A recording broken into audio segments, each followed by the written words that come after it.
गेहूं की फसल में आपने पहले व दूसरी सिंचाई कंप्लीट कर लिया, साथ ही साथ पहली व दूसरी सिंचाई आपने खादों को पूरा कर लिया, तो अब समय आ गया है फसल के अंदर तीसरी सिंचाई करने का। दोस्तों, तीसरी सिंचाई करते समय हमें बहुत ज़्यादा ज़रूरी होता है कि कौन कौन से खाद लगाएं, कौन कौन से स्प्रे करें, ताकि हमारी फसल में कहीं ना कहीं कमी पूरी हो सके। दोस्तों, हम आपको समय समय पर जानकारियां देते रहेंगे। यदि आप हमारे चैनल पर पहली बार आए हैं तो कृपया करके चैनल को सब्सक्राइब कर लें, पास वाले बेल आइकन घंटे को प्रेस कर लें, ताकि अगली व इम्पोर्टेंट वीडियो का नोटिफिकेशन मिल जाए। तो चलिए शुरू करते हैं।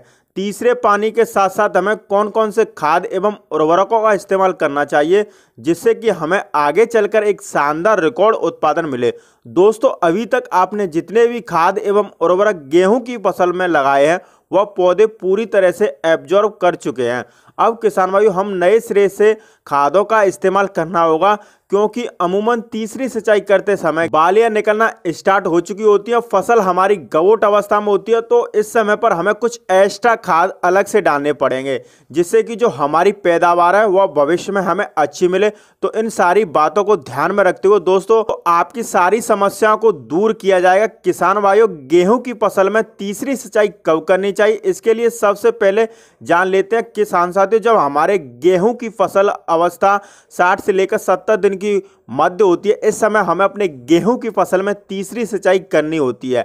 यदि इस समय पर किसान भाई हम तीसरी सिंचाई, तीसरा पानी लगाएंगे तो कई सारे फायदे होंगे। जैसे किसान भाइयों, हमारी फसल हरी भरी रहेगी, नमी की मात्रा कमी नहीं होगी और हमारी फसल में बढ़िया ढंग से फुटाव और हरापन आएगा। अब किसान भाइयों, बात करते हैं कि तीसरी सिंचाई के बाद हमें कौन कौन से खाद एवं उर्वरकों का प्रयोग करना चाहिए। यहाँ पर कुछ बातों को हमें ध्यान रखना चाहिए। यदि आपकी जो गेहूं की फसल है उसमें बालियां अभी नहीं निकली हैं, तो आपको किसान भाइयों जो दानेदार उर्वरक हैं उनका प्रयोग करना है। और यदि आपके गेहूं की फसल में बालियां निकल चुकी हैं तो आपको स्प्रे के माध्यम से किसान भाइयों खाद एवं उर्वरकों का इस्तेमाल करना है। गेहूं में बालियां नहीं निकली हैं तब आप यूरिया के साथ 5 केजी सगार का खाद का इस्तेमाल कर सकते हैं। बहुत बेहतरीन रिजल्ट देखने को मिलेगा।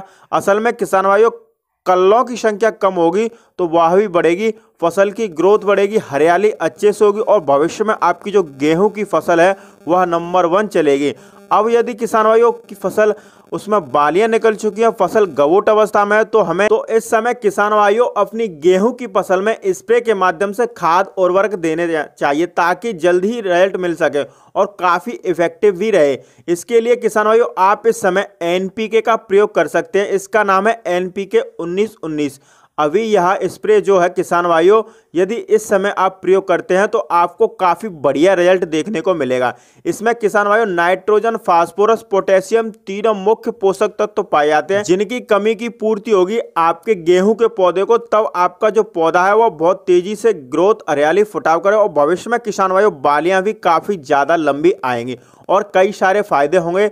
एनपीके 19-19 का स्प्रे करने से किसान भाइयों, जैसे हमारी यदि गेहूं की फसल की थोड़ी ग्रोथ कम होती है तो ग्रोथ तेज हो जाएगी, यदि फुटाव थोड़ा बहुत कम हुआ है तो फुटाव तेज से बढ़ जाएगा। भविष्य में किसान भाइयों गेहूं की जो बालियों का साइज होगा वो बड़ा हो जाएगा, अच्छे से किसान भाइयों स्वस्थ दानों का बड़ा होगा। साथ ही जो प्रकाश संश्लेषण की क्रिया है किसान भाइयों उसमें बहुत तेजी होगी, जिससे हमारा पौधा अधिक मात्रा में भोजन निर्माण करेगा। यदि किसान भाइयों हम एनपीके 19-19 की मात्रा की बात करें तो आप लगभग 1 केजी प्रति एकड़ के हिसाब से प्रयोग कर सकते हैं और 100 से लेकर 120 लीटर पानी में घोल बनाकर स्प्रे कर सकते हैं।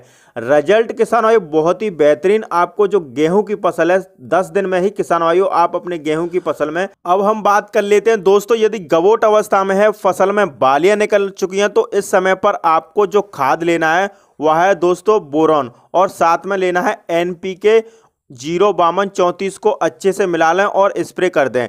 गवोट अवस्था में यह खाद बहुत ही बेहतरीन तरीके से अपना रिजल्ट दिखाता है और जो बालियां बनती है वो बहुत ही अच्छी बालियां निकल के आती हैं और बालियों में जो दाने का भराव होता है वो बहुत ही अच्छे से हो इन दोनों खादों से। तो दोस्तों, इस प्रकार से यदि आपकी फसल भी गवोट अवस्था में है, बालियां निकल चुकी हैं, तो आप इन सावधानियों को रखकर ही तीसरी सिंचाई कर सकते हैं। तो दोस्तों, आज का वीडियो आपको कैसा लगा कमेंट करके हमें जरूर बताएं। वीडियो पसंद आई हो तो वीडियो को लाइक करें, चैनल पर पहली बार आए तो सब्सक्राइब करना ना भूलें। वीडियो देखने के लिए धन्यवाद। जय जवान जय किसान।